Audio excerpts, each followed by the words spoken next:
Fa iny dia nisy tentina roa, ny iray lahy ary ny iray vavy, izay nisakaiza tamin'ny lambo.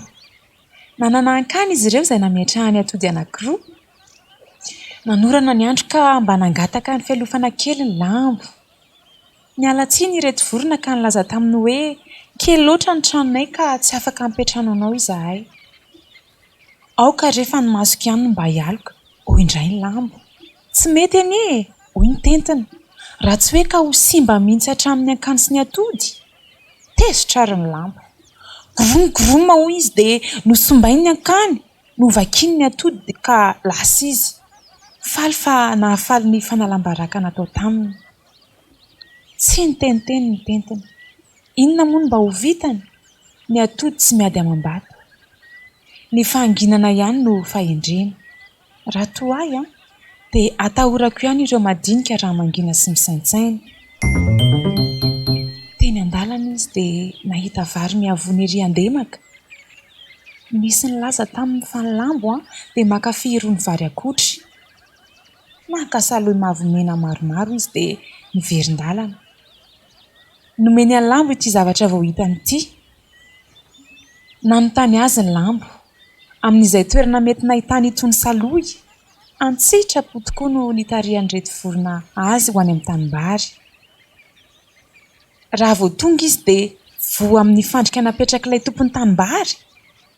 Ampio re aho mba hivoaka eto hoy izy tamin'ireto mpitarika azy. Mba tsarovy ny akanona insombainao, ny atodina invakivakinao, hoy ireto vorona.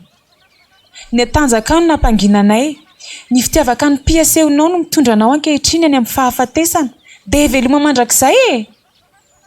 Inona moa no omen'ity lova-tsofina tranainy ity, ho tsiny? Tsy salasalana fa ny fitiavaka ny mpibe loatra, kanefa misy zavatra hafa koa hitako ao.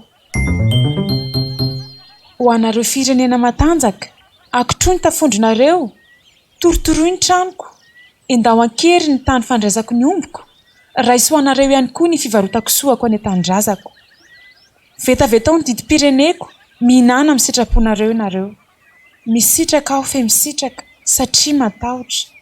Kanefa mitandrema ihany satria mba misaina ihany aho na dia mangina aza. Izaho koa anie mba tentina noharian'Andriamanitra e.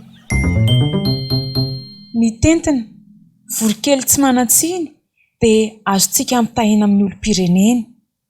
Ny herin'ny lambo kosa dia endriky ny manam-pahefana, ny olon'ny fitondrana, ny olom-boafidy. Mazana ny olom-pirenena madinika no tratra ny tsindry azo lena. Voafetra ao anatin'ny fotoana kanefa ny fahefana sy ny hery ananana. Nahoana moa mba ampiasaina hanaovana zavatra tsara indray ny fahefana eo am-pelantanana e? Aza miandry tonga amin'ny toeran'ny lambo vao tonga saina amin'izany. Ry olom-boafidy, nampindramina fahefana ianao, mbola azonao atao tsara ny manampy ny manodidina anao. Raha ny hitantsika dia namaly ny ratsy tamin'ny ratsy ny tentina, ary niara-ny fitsarana ny lambo.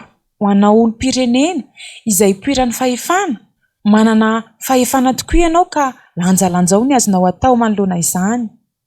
Tsy voatery hoe hamaly faty koa fa handray ny andraikitra tandrify anao. Eo am-pelantananao ny fahefana manatsara, ametraka na hanala olona amin'ny alalan'ny fifidianana.